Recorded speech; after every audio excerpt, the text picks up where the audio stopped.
Good morning all of you. बेटे आज हम वाच्य का टॉपिक करेंगे। सबसे पहले हमें पता होना चाहिए कि वाच्य का अर्थ क्या होता है।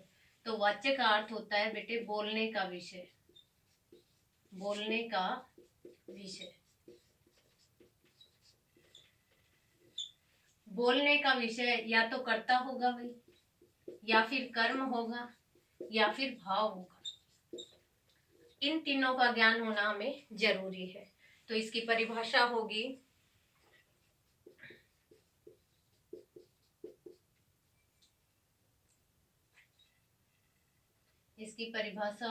क्रिया के जिस रूप से, क्रिया के जिस रूप से यह पता चले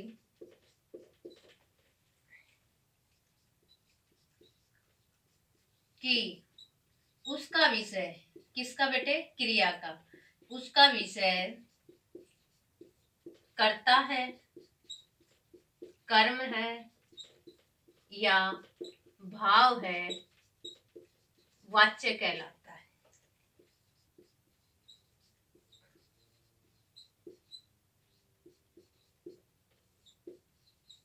तो परिभाषा क्या हुई, क्रिया के जिस रूप से यह पता चले कि उसका विषय, किसका विषय बेटे, क्रिया का, कि उसका विषय कर्ता है, कर्म है या फिर भाव है, वाच्य कहलाता है। जैसे राम पुस्तक पढ़ता है,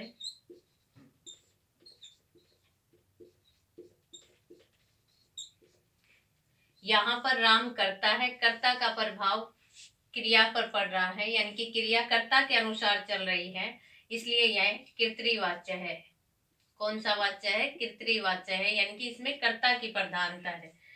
दूसरा, राम से पुस्तक पढ़ी जाती है, राम के द्वारा पुस्तक पढ़ी जाती है, राम के द्वारा पुस्तक पढ़ी जाती है।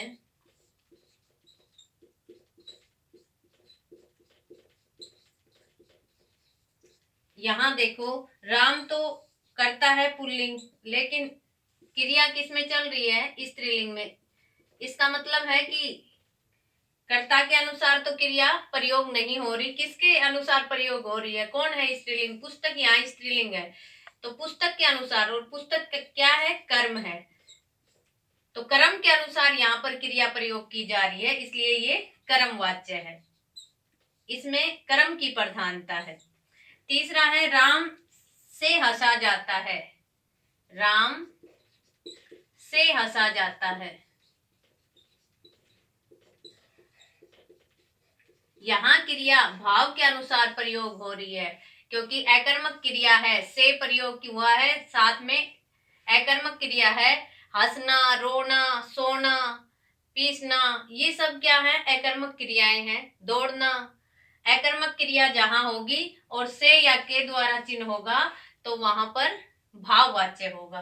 तो हमने जाना कि वाच्य का अर्थ क्या होता है। अब वाच्य का अर्थ होता है बोलने का विषय। बोलने का विषय या तो कर्ता होगा, कर्म होगा या फिर भाव होगा।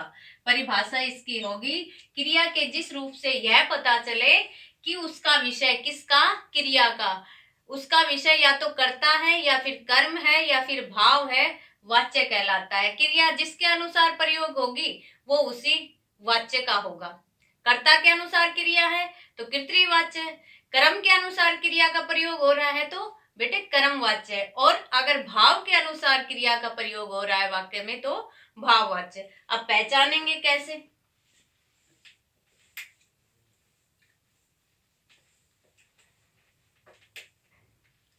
वाच्य तीन प्रकार के होते हैं। कितने प्रकार के होते हैं, वाच्य तीन प्रकार के होते हैं।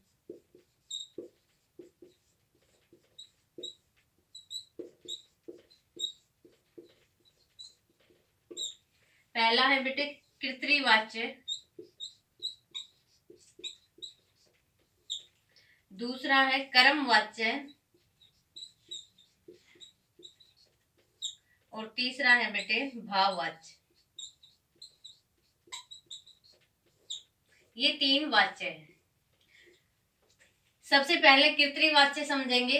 कर्तृवाच्य कैसे पहचानेंगे, कर्तृवाच्य किसे कहते हैं? जहां वाक्य में क्रिया कर्ता के अनुसार प्रयोग की जाए, क्रिया कर्ता के अनुसार प्रयोग की जाए,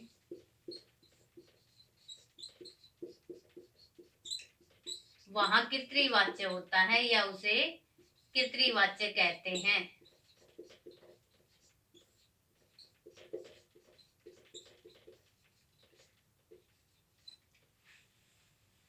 दूसरा क्या पहचान करोगे कर्तृवाच्य की? कर्तृवाच्य में अकर्मक और सकर्मक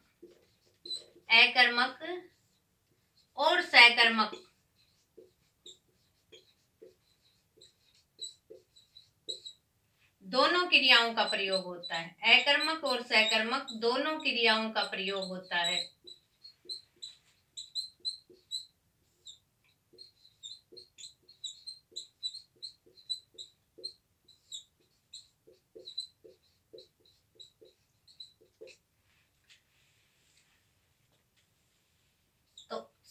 कर्तृवाच्य किसे कहते हैं? जहां वाक्य में क्रिया कर्ता के अनुसार प्रयोग की जाए वहां कर्तृवाच्य होता है। कर्तृवाच्य में अकर्मक और सकर्मक दोनों क्रियाओं का प्रयोग होता है। जैसे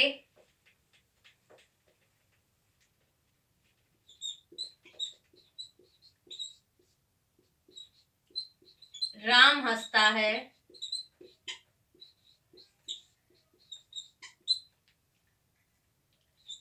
राम पुस्तक पढ़ता है,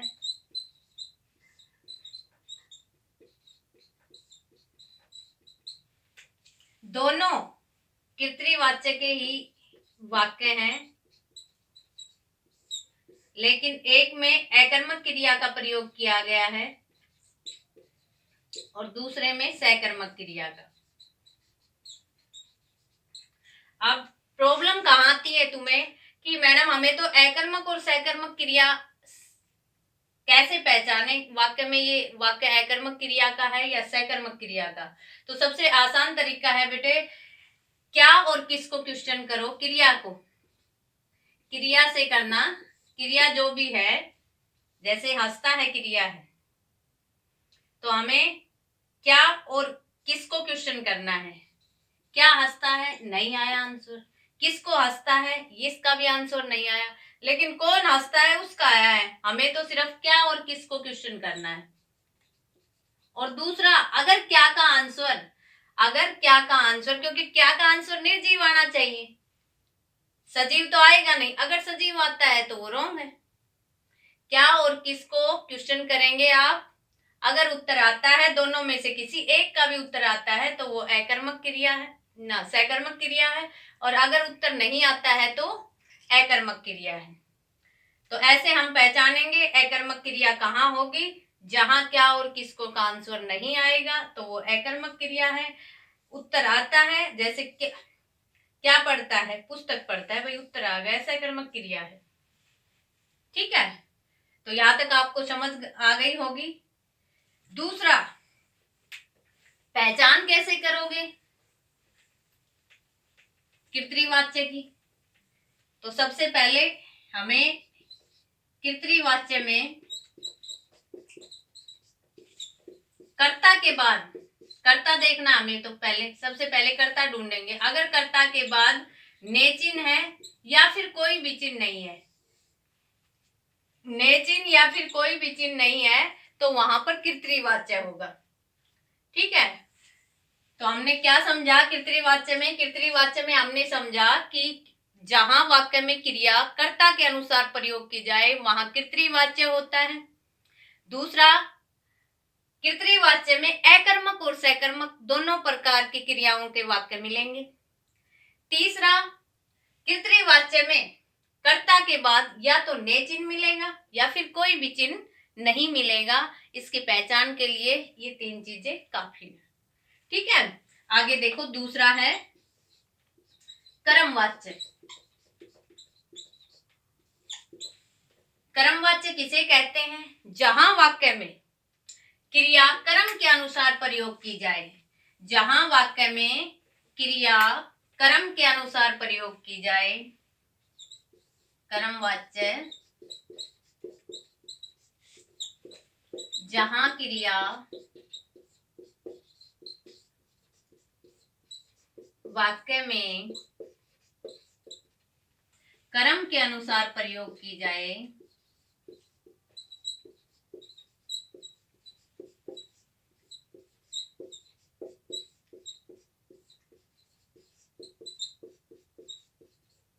वहां कर्मवाच्य होता है या उसे कर्मवाच्य कहते हैं।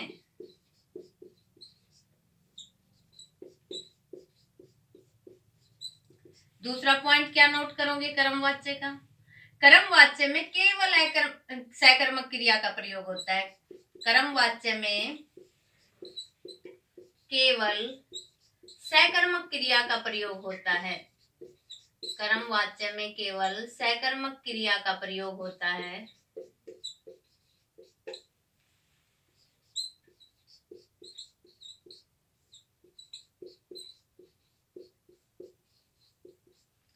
तीसरा, कर्ता के बाद से या के द्वारा, से या के द्वारा चिन्ह लगाया जाता है।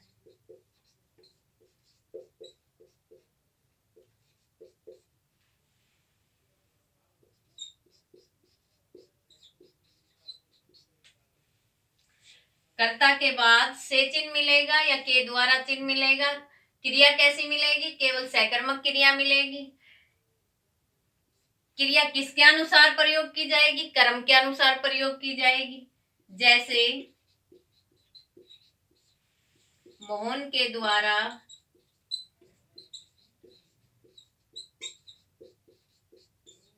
पुस्तक पढ़ी जाती है।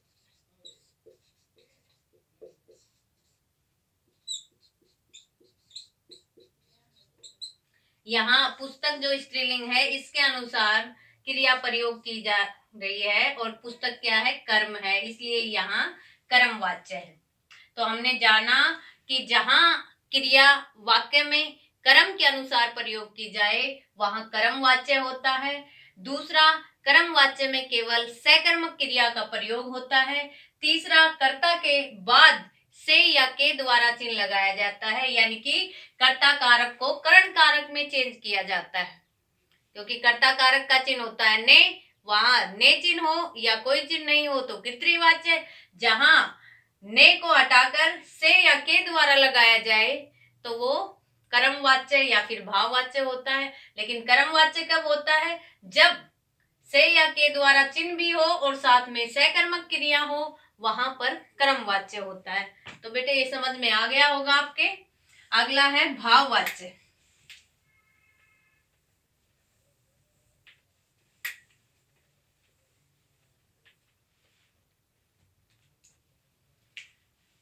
तीसरा है बेटे भाववाच्य। जहां वाक्य में क्रिया, जहां वाक्य में क्रिया भाव के अनुसार प्रयोग की जाए, भाव के अनुसार प्रयोग की जाए,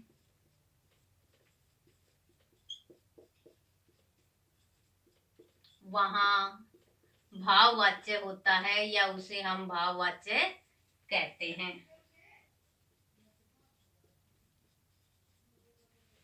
दूसरा इसका पॉइंट क्या नोट करोगे? भाववाच्य में केवल अकर्मक क्रिया का प्रयोग होता है। केवल अकर्मक क्रिया का प्रयोग होता है।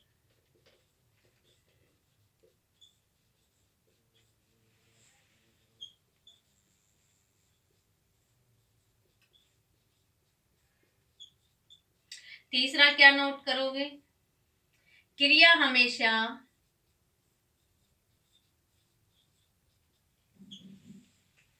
पुल्लिंग होगी, एक वचन होगी और अन्य पुरुष में होगी।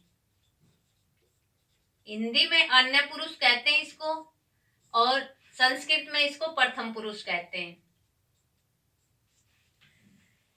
तो ये नोट करना है, क्रिया हमेशा पुल्लिंग में मिलेगी। अगर क्रिया स्त्रीलिंग में है तो वो भाववाच्य नहीं होगा। ठीक है। चौथा आपको नोट करना है, ज्यादातर वाक्यों में असमर्थता दर्शाई गई होगी।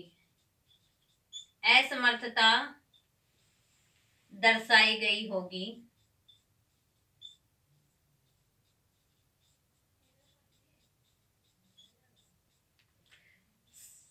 पांचवा है, से या के द्वारा चिन्ह प्रयोग किया जाता है। कर्ता के बाद से या के द्वारा चिन्ह प्रयोग किया जाता है।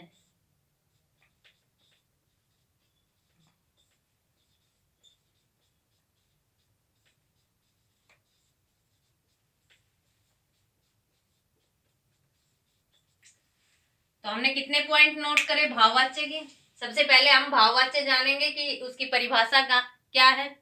जहां वाक्य में क्रिया भाव के अनुसार प्रयोग की जाए उसे हम भाववाच्य कहेंगे। दूसरा पॉइंट नोट करेंगे, भाववाच्य में केवल अकर्मक क्रिया का प्रयोग होता है। तीसरा, क्रिया हमेशा पुल्लिंग में मिलेगी, एक वचन में मिलेगी और अन्य पुरुष में मिलेगी। चौथा, ज्यादातर वाक्यों में असमर्थता दर्शाई जाएगी। मुझसे चला नहीं जाता, मुझसे खाया नहीं जाता, मुझसे सोया नहीं जाता, इस प्रकार के वाक्य मिलेंगे। पांचवा है इसका, से या के द्वारा चिन्ह मिलेगा, किसमें? कर्ता के बाद भाववाच्य में। लेकिन कर्मवाच्य में भी से या के द्वारा चिन्ह मिलेगा। कैसे अलग करोगे कि ये कर्मवाच्य है, ये भाववाच्य है? हम क्रिया से पता करेंगे कि अगर अकर्मक क्रिया है, क्या और किसको का आंसर नहीं आ रहा है तो अकर्मक क्रिया है, वो भाववाच्य होगा। क्या और किसको का क्वेश्चन नहीं आ रहा तो अकर्मक, और आ रहा है तो सकर्मक क्रिया होगी और कर्मवाच्य होगा। तो ये हमने जान लिया। अब इसके उदाहरण करते हैं।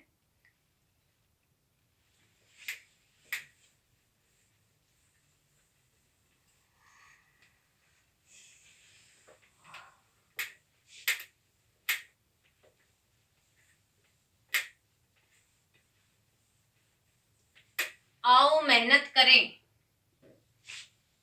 आओ मेहनत करें कौन सा वाक्य है? आओ मेहनत करें सिंपल सेंटेंस है, तो कौन सा वाच्य होगा? कर्तृवाच्य है। क्रिया कौन सी है?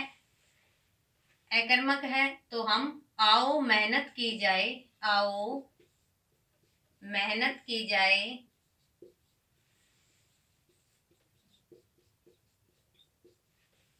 ये इसका भाववाच्य होगा।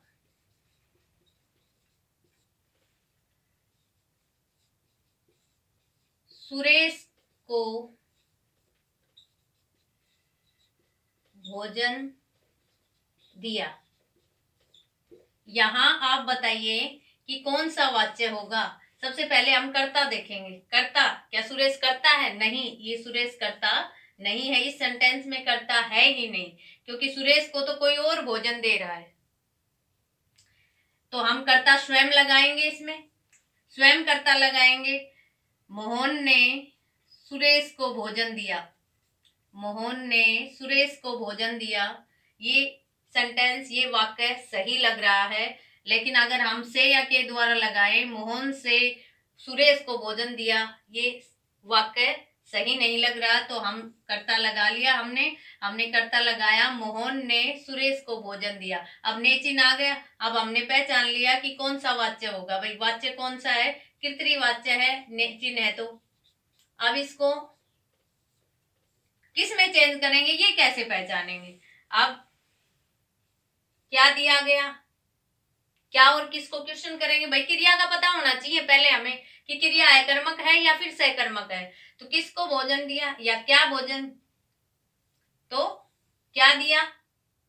भोजन दिया, आंसर आ रहा है, तो ये सकर्मक है, और सकर्मक है तो इसको कर्म वाच्य में चेंज करेंगे।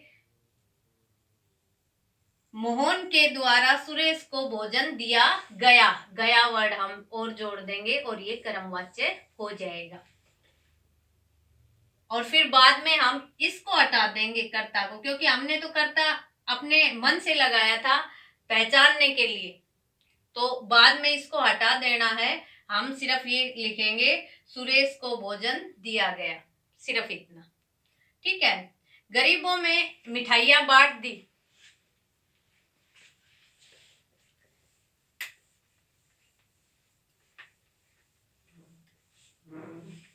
अगला उदाहरण है गरीबों में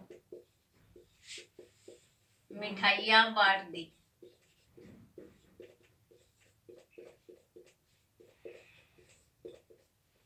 ये अगर पूछे कौन सा वाच्य है तो क्या बताओगे? फिर इसमें हमने कर्ता स्वयं लगाना है। सुरेश ने गरीबों में मिठाइयां बांट दी, भाई कर्तृवाच्य है ये। किस में बदलेंगे? कर्मवाच्य में बदलेंगे। मोहन के द्वारा गरीबों में मिठाइयां बांट दी गई। अब इस दी के बाद अगर गई लगा दे तो ये कर्मवाच्य हो जाएगा। कौन सा वाच्य हो जाएगा? कर्मवाच्य हो जाएगा। पहले कर्तृवाच्य था, हमने कर्मवाच्य में चेंज किया तो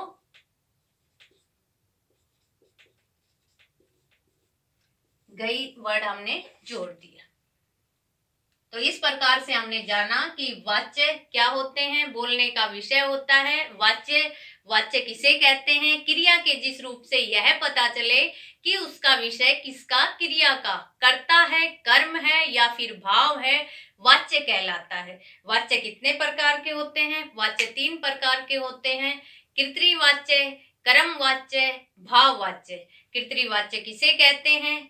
जहां वाक्य में क्रिया कर्ता के अनुसार प्रयोग की जाए उसे कर्तृवाच्य कहते हैं। दूसरी पहचान कर्तृवाच्य की, कर्तृवाच्य में अकर्मक और सकर्मक दोनों क्रियाओं का प्रयोग होता है।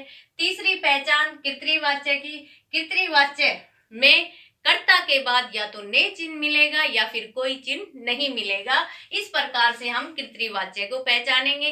कर्मवाच्य, कर्मवाच्य किसे कहते हैं? जहां वाक्य में क्रिया कर्म के अनुसार प्रयोग की जाए वहां कर्मवाच्य होता है। क्रिया हमेशा सकर्मक मिलेगी, उस वाक्य में क्रिया कैसी होगी? सकर्मक क्रिया। तीसरा, कर्ता के बाद से या के द्वारा चिन्ह मिलेगा, किसमें? कर्मवाच्य में। ये कर्मवाच्य की पहचान। भाववाच्य में कैसे पहचानोगे? पहले परिभाषा याद करो भाववाच्य की। भाववाच्य किसे कहते हैं? जहां वाक्य में क्रिया भाव के अनुसार प्रयोग हो उसे हम भाववाच्य कहेंगे। दूसरा पॉइंट क्या नोट करना है? भाववाच्य में केवल अकर्मक क्रिया का प्रयोग होता है। तीसरा, क्रिया हमेशा पुल्लिंग में मिलेगी, एक वचन में मिलेगी और पुरुष अन्य पुरुष मिलेगा। चौथा, असमर्थता दर्शाई जाएगी भाववाच्य में। अब अकर्मक क्रिया कुछ कंठस्थ याद कर लेना, जैसे सोना, रोना, हंसना, दौड़ना, ये अकर्मक क्रियाएं हैं। ये वर्ड तो जहां भी आए वहां पर अकर्मक क्रिया ही होगी, लेकिन ये बात ध्यान रखना है कि से या के द्वारा कर्मवाच्य में भी होगा और भाववाच्य में भी होगा। जहां अकर्मक क्रिया वहां भाववाच्य और जहां सकर्मक क्रिया वहां कर्मवाच्य। तो बेटे आपको आज ये टॉपिक समझ में आ गया होगा और आप क्या करोगे? रफ नोटबुक लेके जितना मैंने पढ़ाया है उसकी परिभाषा याद करके उसके एग्जाम्पल बार बार लिख के देखना, ये आपका होमवर्क है। और कंठस्थ याद करना, इन परिभाषाओं को याद करके ही लिखो। धन्यवाद। जय हिंद। आपका दिन शुभ रहे।